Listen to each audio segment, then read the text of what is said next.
In this video, I will show you how to make Pinterest board private. So let's get started. First, open Pinterest app on your mobile device. Now tap on your profile icon located at the bottom right side. Now at the top, just tap on Saved and you will be able to find all your boards. Now tap on the board that you want to make private.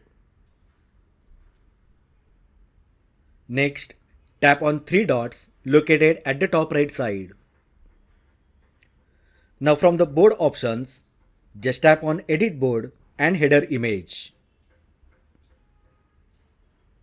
On Edit Board screen, scroll down and under Settings, you will find an option Make this board secret along with toggle button. So just tap on toggle button to make this board as private. And now only you and collaborators will able to see this board. All other users will not able to access this board on Pinterest. Once done, tap on Done at the top.